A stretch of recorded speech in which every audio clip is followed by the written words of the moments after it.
요한복음 15장 1절부터 11절까지 말씀입니다. 우리 오늘 그 가운데 8절 한 개 구절 말씀만 함께 읽도록 하겠습니다. 오늘 본문 가운데 요한복음 15장 8절 한 말씀만 우리 시간 함께 읽도록 하겠습니다. 다 찾으신 줄 믿고 우리 한 목소리로 함께 읽겠습니다. 시작. 너희가 열매를 많이 맺으면 내 아버지께서 영광을 받으실 것이요 너희는 내 제자가 되리라. 아멘. 아멘. 잠시 기도하겠습니다. 사랑의 주님, 아버지, 오늘도 우리 각자에게 허락해 주신 그 삶의 자리로 나아가게 되는데 그에 앞서 이렇게 함께 모여 말씀과 또 찬양과 기도로 또 먼저 이 하루를 시작하게 하심에 주여 진정으로 감사를 드립니다. 아버지, 무엇보다 오늘 하루도 나에게 허락해 주신 그 삶의 순간순간을 통해서 하나님께서 받기를 원하시는 그 영광이 있는 줄 압니다. 내 삶을 통하여서 하나님께서 세워두신 그 모든 계획과 뜻이 분명히 있는 줄 압니다. 이 새벽에 함께 말씀을 묵상하며 나아갈 때에 무엇보다 내 삶 가운데 담아두신 하나님의 분명하신 그 목적과 그 계획들을 발견하는 이 새벽이 되게 하시고 그 가운데 그 목적을 이루기 위해서 부단히 애쓰는 삶을 결단하고 기대하고 소망하며 나아가는 이 복된 새벽이 될 수 있도록 아버지 인도하여 주시옵소서. 그래서 오늘 하루도 내게 허락되어진 그 삶을 그냥 세상 사람들과 똑같이 그렇게 살아내는 게 아니라 그 어느 때보다 하나님께 영광이 되고 하나님께서 기뻐 여기실 만한 하루를 살아내는 우리 모두가 될 수 있도록 주님 인도하여 주시옵소서. 주님 감사합니다. 거룩하신 예수님의 이름으로 기도드렸습니다. 아멘. 오늘 함께 읽은 말씀을 가지고 내 삶의 목적을 인식하라, 이런 제목으로 말씀 나누도록 하겠습니다. 우리 모두는 이 목적을 가지고 살아가게 되는데요, 내가 속한 직장이든지 아니면 가정이든지 그 모든 인간관계 속에서 저마다 다르겠지만 분명한 목적을 가지고 살아가게 됩니다. 우리가 어떤 일을 할 때 그 일이 크든지 작든지 이 목적이라는 게 굉장히 중요합니다. 내가 나아가려는 방향과 이를 통해 얻으려는 목적이 분명해야 내가 지금 감당하는 그 일들을 잘 감당해낼 수 있기 때문에 그렇습니다. 실제로 이 목적 의식에 대한 조언을 해주는 책들이 많이 팔린다고 합니다. 그 정도로 우리가 이 땅을 살아가면서 이 목적이 중요하다라는 것을 어느 정도 인식을 하는 것이죠. 중요한 것은 이 원리는 우리 성도들의 신앙생활에도 동일하게 적용이 된다는 것입니다. 우리가 하나님께서 내 삶에 심어두신 그 목적을 분명히 알고 그 목적을 붙들고 하루하루 살아갈 때 하나님께서 내 삶을 통해 이루고자 하시는 그 계획들을, 그 목적들을 온전히 이룰 수가 있는 것이죠. 우리 성도는 세상 사람들이 종종 말하는 것처럼 태어난 김에 그냥 산다, 이런 삶이 절대로 아니죠. 성도는 내 삶의 참된 주인이 되시는 하나님께서 내게 이 인생을 허락해 주실 때 그 속에 담아두셨던 하나님 아버지의 뜻과 계획이 있음을 분명히 믿는 사람들입니다. 그리고 하나님께서 나를 창조하신 그 목적을 늘 인식하면서 그 목적대로 하루하루 살기 위해 부단히 애쓰는 사람들, 우리는 그들을 성도, 이렇게 부르는 것이죠. 중요한 것은 성도가 성도답게 하나님의 뜻을 이루며 이 땅을 살기 위해선 나를 창조하신 하나님 아버지의 그 목적을 늘 인식하는 게 꼭 정말로 중요하다는 것입니다. 만약 하나님 아버지의 그 목적을 가볍게 여기거나 그 목적과 전혀 상관이 없는 것처럼 살아간다면 우리는 절대로 내 삶에 담아두신 하나님의 계획을 이루며 살 수가 없을 것입니다. 우리가 때로는 지칠 때도 있고 또 힘이 들 때도 있습니다. 또 때로는 어떤 두려움과 염려가 밀려올 때도 있죠. 또 어떨 때는 큰 문제와 그 어려움들이 내 삶을 쥐고 뒤흔들 때도 많이 있습니다. 그런데 그 모든 상황들이 몰려온다고 해도 끝까지 내 삶에 심어두신 하나님의 목적과 그 계획을 인식하고 붙들 수만 있다면 우리는 성도로서의 삶을 또 한 번 살아낼 수가 있다는 것입니다. 오늘 이 새벽에는 우리에게 주어진 이 본문 말씀을 가지고 이 부분을 함께 묵상해 보려고 합니다. 이를 통해서 하나님께서 내 삶에 심어두신 계획이 무엇인지, 우리는 어떤 목적을 가지고 이 땅을 살아내야 되는지를 좀 함께 묵상해 보려고 합니다. 예수님께서는 오늘 본문을 통해서 이 포도나무와 가지의 비유를 말씀해 주셨습니다. 이걸 통해 우리에게 계속해서 열매 맺는 삶에 대해서 강조하고 또 강조해 주시는 것이죠. 어제 새벽 나눈 것처럼 예수님께서는 이렇게까지 말씀해 주셨습니다. 너희가 만일 내 안에 거한다 라고 말은 하면서도, 그렇게 보이는 척은 하면서도 너희들의 삶에 하나의 열매도 맺히지 않는다면 아버지께서 너희를 제거해 버리실 것이다. 너희가 버려지고 말라지고 불에 던져 불살라질 것이다. 이렇게 경고의 메시지를 주셨습니다. 중요한 것은 예수님께서 이렇게까지, 그러니까 경고의 메시지를 주시면서까지 우리에게 이 열매를 요구하시는 이유가 뭐냐는 것입니다. 단지 우리를 겁주시기 위해 이런 경고의 메시지를 주시는 거겠습니까? 당연히 아니죠. 오히려 우리의 가운데 더욱더 많은 열매들이 맺혀서 하나님께서 기뻐 여기실 만한 삶을 꼭 살아내라, 이런 권면을 우리에게 주시고 계십니다. 그렇다면 이 부분이 중요할 것입니다. 우리가 주님의 그 말씀을 꼭 붙들고 내 삶 가운데 열매 맺기를 늘 애쓰고 수고함으로 열매를 맺어낼 때 우리 삶 가운데 어떤 놀라운 일들이 일어나는가, 이 부분이 참 중요하지 않겠습니까? 도대체 이 열매를 맺으면 우리에게 어떤 역사, 어떤 일이 일어나기에 예수님께서는 그렇게 우리에게 경고의 메시지를 주시면서까지 열매 맺기를 강조하시는가라는 것입니다. 오늘 함께 읽었던 본문 8절을 보면은 주님께서는 이렇게 말씀하십니다. 8절, 너희가 열매를 많이 맺으면 내 아버지께서 영광을 받으실 것이요 너희는 내 제자가 되리라. 아멘. 여러분, 놀랍게도 우리가 계속해서 이 열매를 맺기 위해서 부단히 애쓰고 수고하며 이 땅을 살아갈 때 또 그 과정 가운데 크든지 작든지 그 삶의 열매들을 하나하나 맺어 나갈 때 그 열매를 통해서 하나님께서 어떻게 하신다는 거죠? 그 모든 열매를 영광으로 받아주신다라는 것입니다. 그러니까 예수님께서 우리에게 열매 맺기를 계속해서 강조하신 이유는 다른 게 아니죠. 우리의 삶을 통해 하나님께 영광 돌리기를 원하셨기 때문이라는 것입니다. 저와 여러분이 예수 그리스도 안에 거하면서 늘 그분과 연결되어서 살아갈 때 그때 맺히게 되는 그 열매가 그냥 땅에 떨어지고 열매다 라고 끝나는 것이 아니라 하나님 아버지께서 그 열매를 기뻐 받으신다, 영광으로 여겨주신다라는 것입니다. 여러분, 이 말씀이 참 중요한 이유는 애초에 저와 여러분의 창조된 목적이 하나님 아버지의 영광을 위한 것이기 때문에 그렇습니다. 우리가 그냥 하나님께서 어쩌다 보니 즉흥적으로 그냥 기분이다 하고 우리를 창조하신 게 절대로 아니죠. 하나님 아버지는 분명한 목적과 의도를 가지고 우리 모두를 창조하셨습니다. 특별히 창세기 1장을 보면은 하나님께서 우리를 하나님의 형상으로 창조했다 이렇게 선포하지 않습니까? 이 말씀은 무엇보다 저와 여러분의 삶에는 굉장히 중요하고 굉장히 특별한 하나님의 목적과 의도가 담겨져 있다, 이런 말씀인데요. 우리가 하나님의 형상이니까 우리는 다른 존재들보다 고귀하다, 위대하다, 가치가 높다, 물론 이런 의미도 얼마든지 해석을 할 수가 있습니다. 그런데 가장 중요한 것은 우리가 다른 피조물들과는 다르게 하나님의 형상으로 창조되었다라고 말씀하실 때는 여기에는 창조 목적이 함께 담겨져 있다는 것입니다. 우리 인생들에게만, 우리 사람들에게만, 우리 성도들에게만 하나님께서 부여해 주신, 담아두신 하나님의 목적과 그 의도, 계획이 있다라는 말씀이라는 것이죠.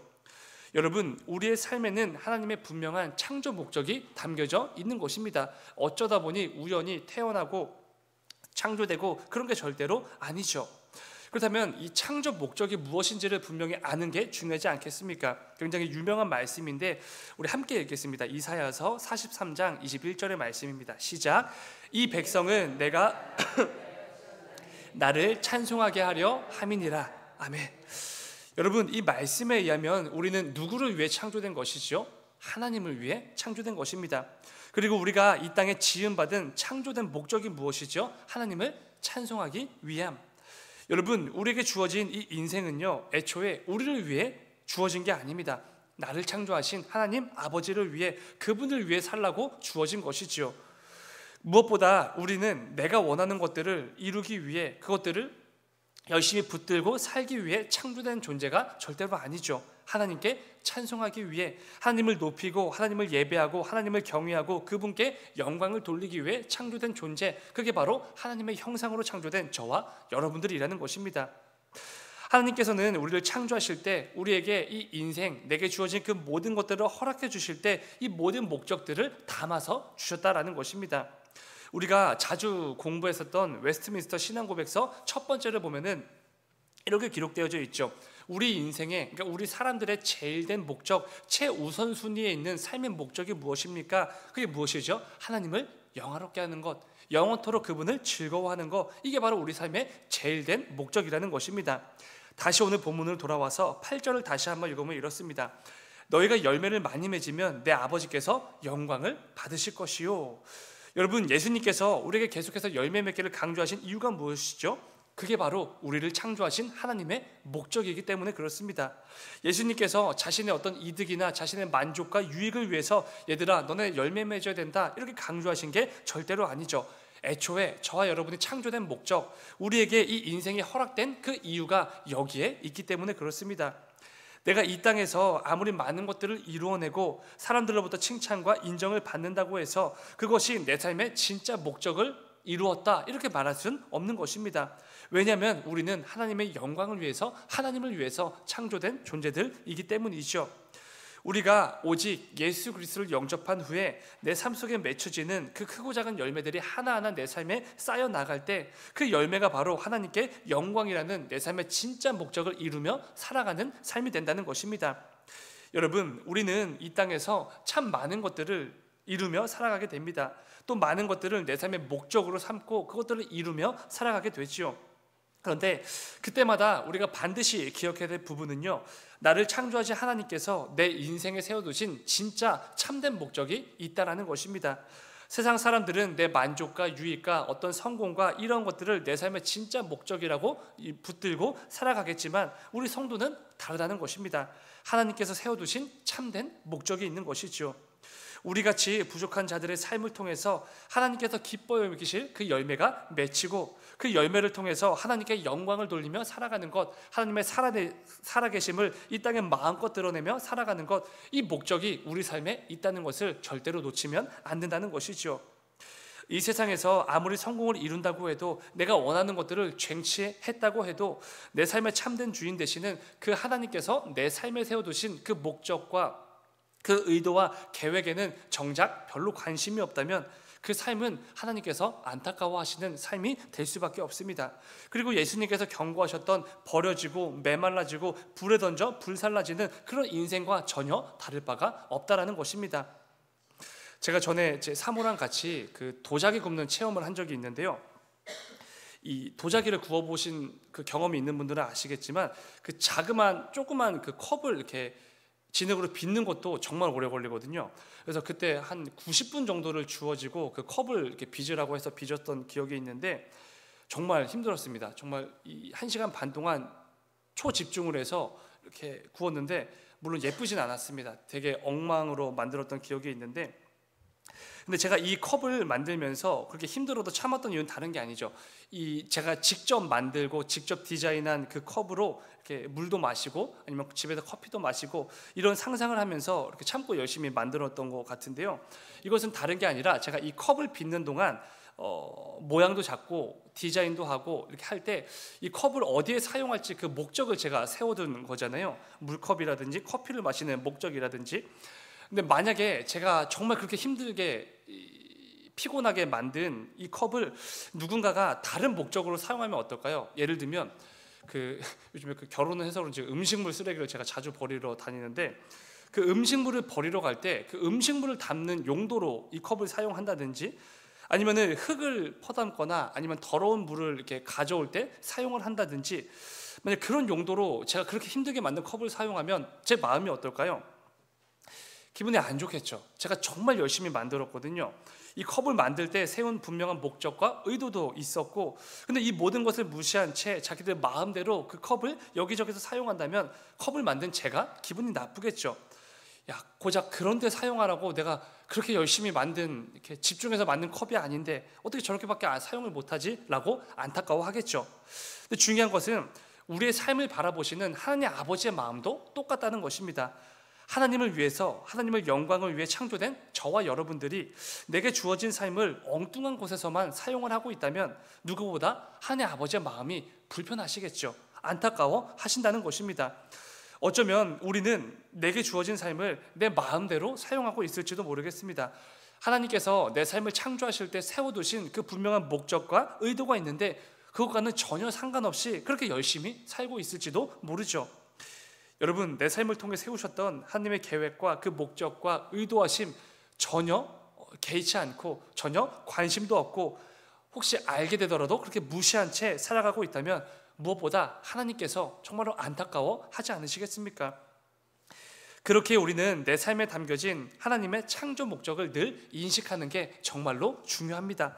내 삶의 중심, 방향성, 가치관, 이 모든 것들 위에 내 삶의 참된 주인 되시는 하나님의 목적이 늘 있어야 되는 것이죠.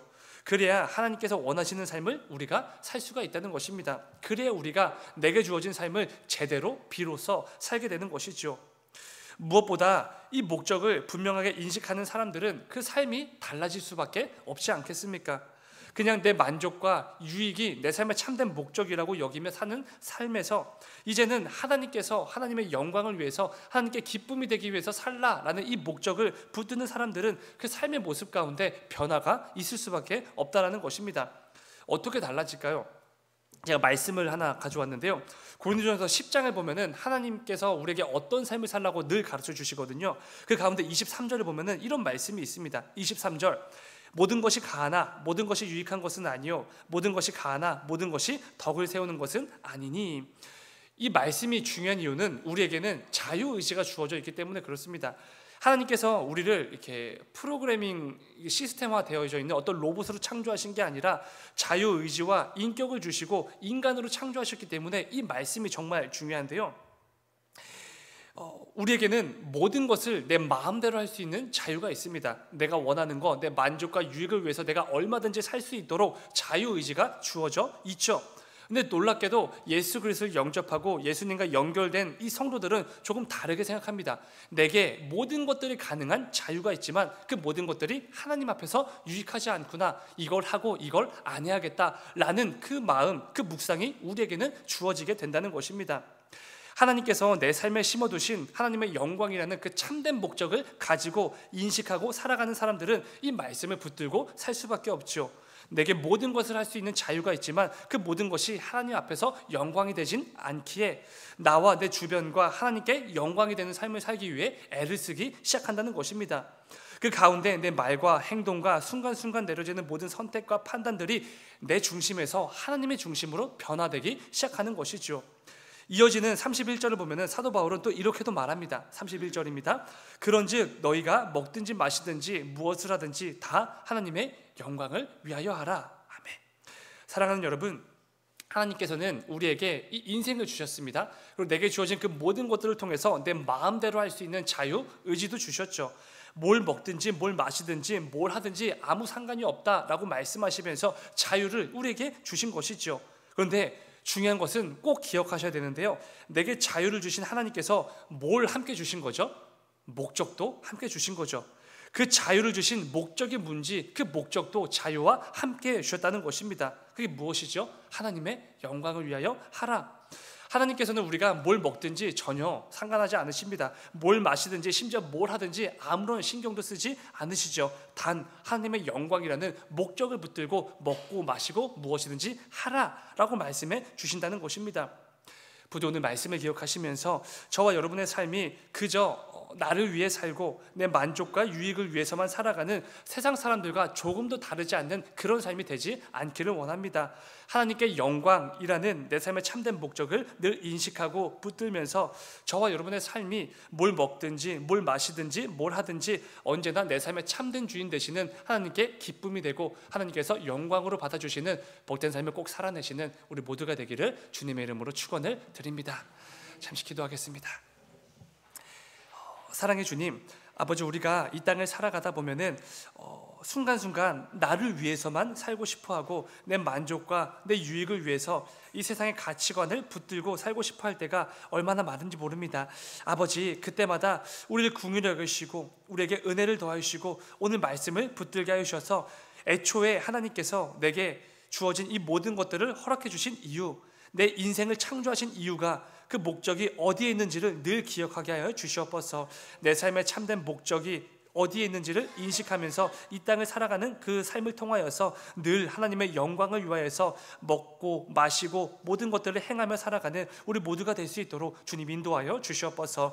아버지, 오늘 하루도 우리를 삶의 자리로 보내십니다. 내가 나아가는 그 모든 삶의 순간순간 가운데 하나님께서 기뻐 여기실 만한, 하나님께서 영광으로 여겨주실 만한 삶의 열매들을 가득 맺는 우리 모두가 될 수 있도록 아버지 인도하여 주시옵소서. 주님 감사합니다. 거룩하신 예수님의 이름으로 기도드렸습니다. 아멘.